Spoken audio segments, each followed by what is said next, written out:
সাংগঠনিক জেলা তৃণমূল কংগ্রেস এসসি এবং ওবিসি শাখার সভাপতি সমীর পাঠক থেকে শুরু করে অনুষ্ঠানের সঞ্চালক এবং জেলা তৃণমূল কংগ্রেস এসসি ওবিসি শাখার সহ সভাপতি গৌরাঙ্গ সাহা থেকে শুরু করে আমার আগে সমাধি বক্তব্য রেখেছিলেন জেলা পরিষদের আপনাদের সদস্যা সহ গ্রামসভা পঞ্চায়েত সমিতি জেলা পরিষদের সমস্ত তৃণমূল কংগ্রেসের জনপ্রতিনিধি এবং এসসি এসটি ওবিসি শাখা নমশূদ্র উদ্বাস্তু শাখার জেলা রাজ্য স্তরের সমস্ত নেতৃত্ব সহ প্রত্যেকে এখানকার বসতবাধা শুধু সচ্ছল মন্ডলী সামনে উপস্থিত রাজনৈতিক সংগ্রামী জীবনের সহযোদ্ধারা এবং আমার কণ্ঠস্বর যতদূর যাচ্ছে আমি সকলকে জাতীয়তাবাদী সংগ্রামে অভিনন্দন জানাচ্ছি।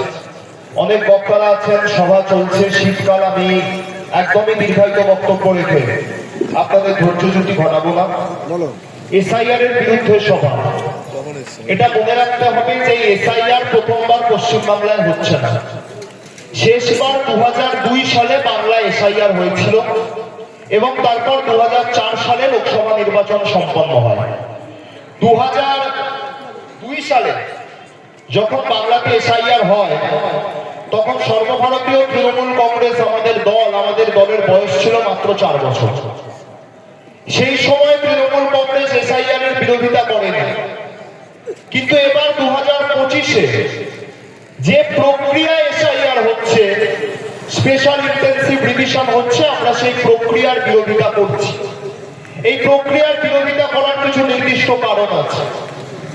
এসআইআর এর মতো একটি প্রক্রিয়া ভারতবর্ষের মতো পৃথিবীর সর্ববৃহৎ সংবিধান সম্মত গণতান্ত্রিক রাষ্ট্রে হওয়াটাই স্বাভাবিক, এই বিষয়ে কোনো দ্বিমত থাকতে পারে না। কিন্তু যে তাড়াহুড়োর মধ্য দিয়ে মাত্র 2-3 মাসের মধ্যে এসআইআর প্রক্রিয়াকে সম্পন্ন করা হচ্ছে এবং আমরা বিহারে নির্বাচনের আগে যেভাবে এসআইআর প্রক্রিয়াকে সম্পন্ন করতে দেখেছি, তার জন্যই আমাদের বিরোধিতা। 2002 সালে যখন এসআইআর হয়েছে সেই সময় কেন্দ্রীয় সরকারে যারা ক্ষমতাসীন ছিলেন তারা এই এসআইআর নিয়ে কোনো জনসভা, সংবাদ মাধ্যম, কোথাও কোনো রাজনৈতিক উদ্দেশ্য প্রণোদিত বক্তব্য রাখতেন না। এটা এমন একটি প্রক্রিয়া যেটা ভারতীয় জাতীয় নির্বাচন কমিশন, যারা একটি সম্পূর্ণ স্বশাসিত স্বায়ত্তশাসিত সংস্থা, তারা সম্পন্ন করে। ভারতীয় জাতীয় নির্বাচন কমিশনের উপর কোন সরকার, কোন রাজনৈতিক দলের কোন 1% প্রভাব থাকতে পারে না। কিন্তু এই বছরের এসআইআর আমরা দেখলাম বিহারে এসআইআর সম্পন্ন হবার পর পশ্চিমবাংলার বিজেপি নেতারা, বিজেপির রাজ্য সভাপতি শ্রমিক ভট্টাচার্য থেকে শুরু করে যিনি আবার ঘটনাচক্রে রাজ্যসভার সাংসদ, রাজ্যের বিরোধী দলনেতা শুভেন্দু অধিকারী যিনি বিধায়ক, এবং তার সাথে শান্তনু ঠাকুর আপনাদের এই জেলার একমাত্র বিজেপির সাংসদ এবং কেন্দ্রীয় মন্ত্রী, তারা প্রত্যেকে প্রতিদিন কোনো না কোনো জনসভা থেকে অথবা সংবাদ মাধ্যমের সামনে বলা শুরু করলেন যে বাংলায় এসআইআর হলে কত কোটি মানুষের নাম বাদ যাবে। এবং আমরা প্রত্যেক বিজেপি নেতার মুখে নতুন নতুন সংখ্যা শুনেছি। শুভেন্দু অধিকারী 1 কোটি বলেছেন, তো শান্তনু ঠাকুর 1,20,00,000 বলেছেন। আবার রাজ্য বিজেপির সাধারণ সম্পাদক জগন্নাথ চট্টোপাধ্যায় বলেছেন সংখ্যাটা 3 কোটি, 3.5 কোটি। এবং তারা সুনিশ্চিত করেছেন যে এত সংখ্যক সংখ্যালঘু বাংলাদেশি এবং রোহিঙ্গা অনুপ্রবেশকারীদের নাম এসআইআর এর পরে বাদ যাবে বাংলার ভোটার তালিকা থেকে। আমরা বিজেপিকে প্রশ্ন করেছি, আবারও করতে চাই, যে বিজেপির একজনও নেতা, কর্মী, জনপ্রতিনিধি তারা যদি একজনও রোহিঙ্গাকে কখনো দেখে থাকে তাহলে দয়া করে এই সভামঞ্চ ঘুরে দেবার পর এই মাটিতে এইখানে আরেকটা সভা করবেন। কারণ যারা রোহিঙ্গা তারা মায়ানমার এবং বাংলাদেশের যে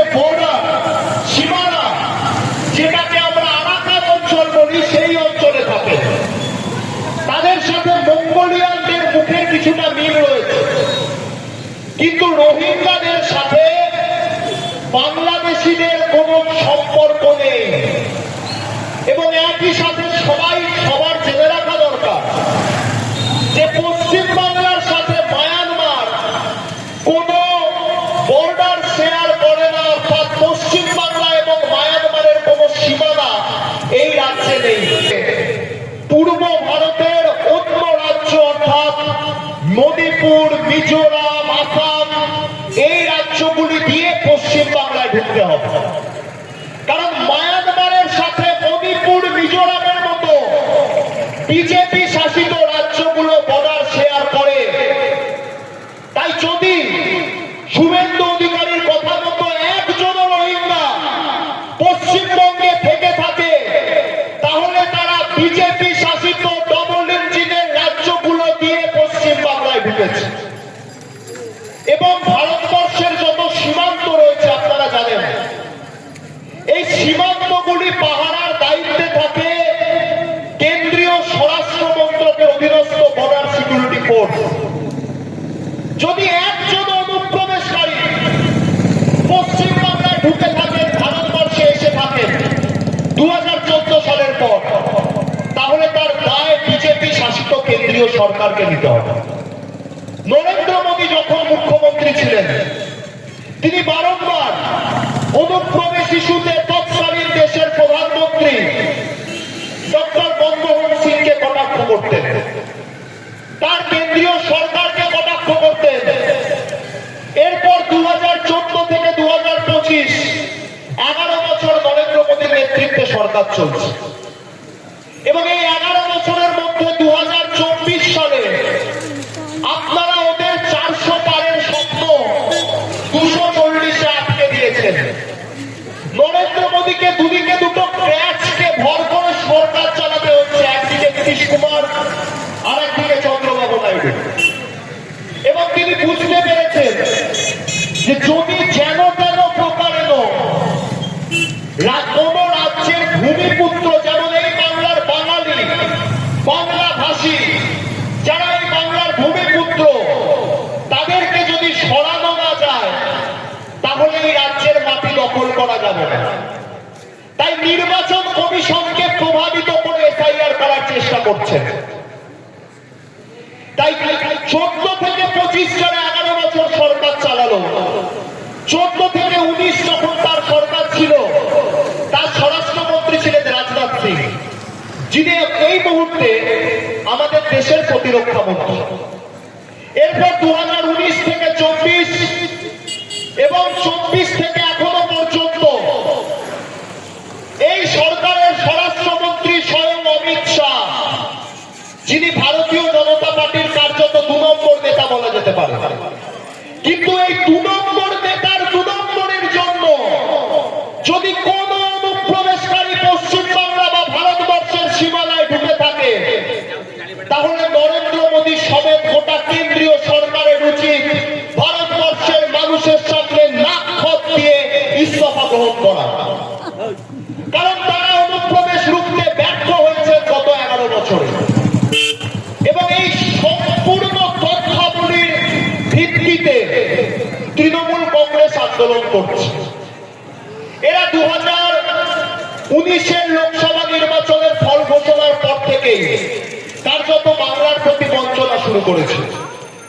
কারণ 2019 সালে বিজেপি তার রাজনৈতিক ইতিহাসের সর্বোচ্চ 303খানা আসন নিয়ে ক্ষমতায় আসে। এবং প্রায় প্রতিটা রাজ্যে বিজেপি যে কোনো রাজনৈতিক দলের থেকে সবচেয়ে বেশি আসন পেয়েছিল, ব্যতিক্রম পশ্চিম বাংলা। পশ্চিম বাংলায় নিশ্চিতভাবে আমাদের আশানুরূপ ফল হয়নি। আমরা 34 থেকে 22-এ নেমে গিয়েছিলাম। কিন্তু মনে রাখতে হবে 2019-এর লোকসভা নির্বাচনেও তৃণমূল কংগ্রেস বিজেপির থেকে বাংলায় 4টি আসন বেশি পেয়েছিল। এটা বিজেপির কাছে নৈতিক পরাজয়, এবং তারা এই পরাজয় স্বীকার করতে পারেনি। তাই 2019 থেকেই বাংলার প্রতি বঞ্চনা শুরু হয়। এরপর 2021-এর কথা আপনারা জানেন। আপনাদের দমদম লোকসভা হোক, পাশে ব্যারাকপুর লোকসভা হোক, প্রত্যেকটা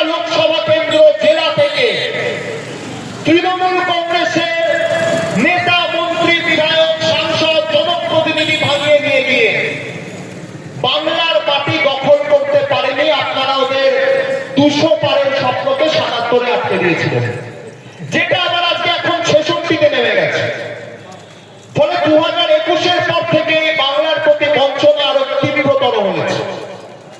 এবং ওরা ভেবেছিল যে আপনার আমার অধিকারের টাকা, আমাদের করের টাকা, 100 দিনের কাজ, আবাস যোজনার টাকা আটকে দিলে বাংলার মানুষ ভয় ওদের কাছে মাথা নত করবে। এবং তারপরে 2024-এ লোকসভা নির্বাচন হয়েছে। আপনাদের আশীর্বাদে, আপনাদের অভিশাপে কার্যত বিজেপি 18 থেকে 12 নেমে গেছে এবং তৃণমূল কংগ্রেস 22 থেকে 29 হয়েছে। ফলে যখন ওরা দেখলো যে রাজনৈতিক বঞ্চনা করে, অর্থনৈতিক অবরোধ করে বাংলার মাটি দখল করা যাচ্ছে না, তখন ওরা সরাসরি বাঙালি এবং বাংলা ভাষাভাষী মানুষদের হাতে মারতে না পেরে হাতে মারা শুরু করলো। আপনারা জানেন, আজ থেকে কিছু মাস আগে পর্যন্ত বাংলার পরিযায়ী শ্রমিক যারা কোনো না কোনো বিজেপি শাসিত রাজ্যে কাজের সূত্রে ছিলেন, থাকতেন, তাদেরকে শারীরিক নির্যাতন করা হচ্ছিল। কিন্তু তারপরেও বাংলার মাটি মাথা নত করেনি। মমতা বন্দ্যোপাধ্যায় নির্দেশ দিয়েছিলেন, অভিষেক বন্দ্যোপাধ্যায় তৃণমূল কংগ্রেসের প্রতিনিধি দল পাঠিয়েছিলেন। আজ থেকে কয়েকদিন আগে বীরভূমে একজন অন্তঃসত্ত্বা মহিলা সোনালী খাতুন, তিনি অন্তঃসত্ত্বা এবং তার আরেকটি শিশু সন্তান রয়েছে, তাকে অন্তঃসত্ত্বা অবস্থায় বাংলাদেশি বলে বিজেপির শাসিত কেন্দ্রীয় সরকার বাংলাদেশে পাঠিয়ে দিয়েছিল। তৃণমূল কংগ্রেসের পক্ষ থেকে আমাদের রাজ্যসভার সাংসদ শামিরুল ইসলাম, তিনি সুপ্রিম কোর্টের দ্বারস্থ হন এবং সুপ্রিম কোর্ট নির্দেশ দেন সমস্ত নথি দেখার পর যে সোনালী খাতুন বাংলাদেশি নয়, সোনালী খাতুন ভারতীয়। তৃণমূল কংগ্রেস সোনালী খাতুনকে বাংলাদেশ থেকে ভারতবর্ষে ফিরিয়ে এনেছে এবং অভিষেক বন্দ্যোপাধ্যায় খুব দ্রুত বীরভূম যাবেন এই ভদ্র মহিলার সঙ্গে দেখা করতে। ফলে এই সার্বিক পরিস্থিতির ওপর আমাদের আন্দোলন, এবং এই আন্দোলন আগামী দিন আরো ত্বরান্বিত হবে। যারা নমশূদ্র, উদ্বাস্তু, মতুয়াদের ভুল বোঝাচ্ছে, যারা বলছে সিএ ক্যাম্পে আসুন, ফর্ম ফিল আপ করুন, নাগরিকত্ব নিন, সেখানে অর্থের খেলা চলছে। আপনাকে, আমাকে, আমাদের সবাইকে যৌথভাবে ওই মানুষগুলোকে বোঝাতে হবে যে কোন রাজনৈতিক দলের পতাকার তলায় নাগরিকত্ব দেওয়া যেতে পারে না।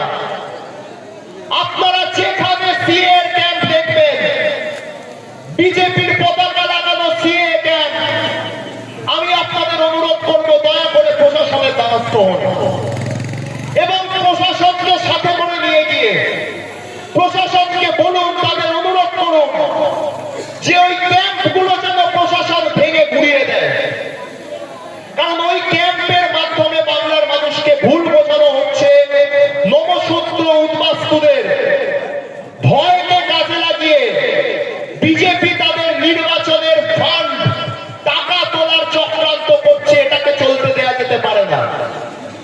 এসআইআর যদি ভদ্রভাবে হয়, সঠিক নিয়ম কানুন মেনে হয়, তাহলে আমাদের কোনো বিরোধিতা নেই। এসআইআর হয়েছে, বিএলও যারা ছিলেন তারা এনুমারেশন ফর্ম নিয়ে গিয়েছিলেন প্রত্যেকটা মানুষের বাড়িতে বাড়িতে, এবং তার সাথে প্রতিটা বুথে প্রায় 84,000 মেন বুথ, তার সঙ্গে কিছু অক্সিলিয়ারি বুথ, প্রত্যেকটা বুথে তৃণমূল কংগ্রেসের বিএলএ টুরা গিয়েছিলেন।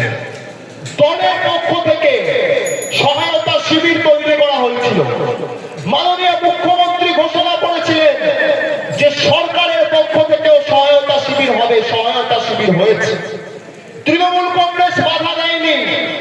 শাসক দল হিসাবে, রাজ্য সরকার হিসাবে কোনোভাবেই রাজনৈতিক, সাংগঠনিক, প্রশাসনিক কোনোভাবে তৃণমূল কংগ্রেস এসআইআর প্রক্রিয়ায় বাধা দান করেনি। কিন্তু এইটুকু মনে রাখবেন, এসআইআর মানে স্যার বাংলাতে এসেছেন, বাংলাতে স্যার তার প্রভাব বিস্তার করছেন, তিনি বাংলা থেকে চলে যাবেন। স্যার এসেছেন, চলে যাবেন। বাংলায় ম্যাডাম কিন্তু চিরন্তন থাকবেন। বাংলা থেকে ম্যাডামকে সরানো যাবে না। ম্যাডাম যতদিন আছেন বাংলার মাটি বিজেপি দখল করতে পারবে না।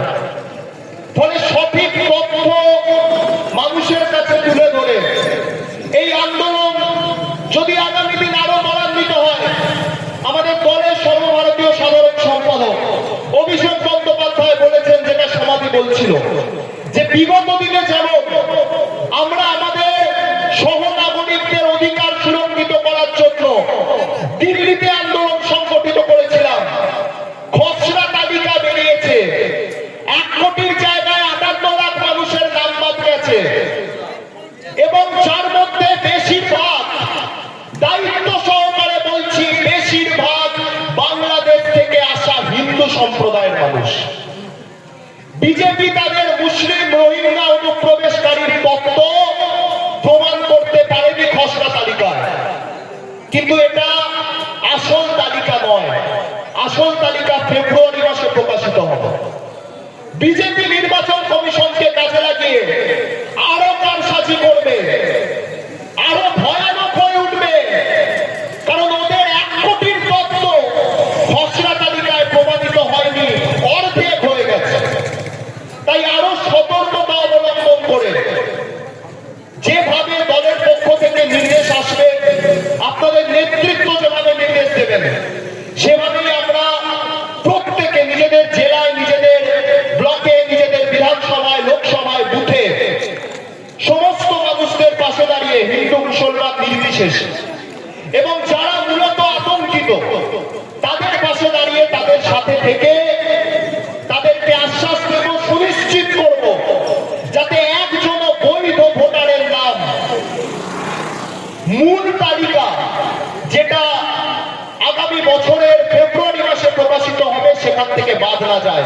আর যদি বাদ যায়, একজনেরও নাম যদি বাদ যায়, বাংলায় 7.5 কোটি ভোটার প্রায়, তার মধ্যে যদি একজনও বৈধ ভোটারের নাম বাদ যায়, বিজেপি যে ভাষায় আন্দোলন বোঝে, তৃণমূল কংগ্রেস দিল্লিতে গিয়ে প্রয়োজন করলে প্রধানমন্ত্রীর বাসভবন ঘেরাও করে সেই আন্দোলন সংগঠিত করবে, এবং আমরা আন্দোলন আগামী দিন আরো ত্বরান্বিত করব। সবাই খুব ভালো থাকুন, সুস্থ থাকুন, সুন্দর থাকুন। জয় হিন্দ, বন্দে মাতরম। সর্বভারতীয় তৃণমূল কংগ্রেস জিন্দাবাদ, মমতা বন্দ্যোপাধ্যায় জিন্দাবাদ, পশ্চিমবঙ্গ তৃণমূল কংগ্রেস আইটি সেল জিন্দাবাদ, অভিষেক ব্যানার্জি জিন্দাবাদ।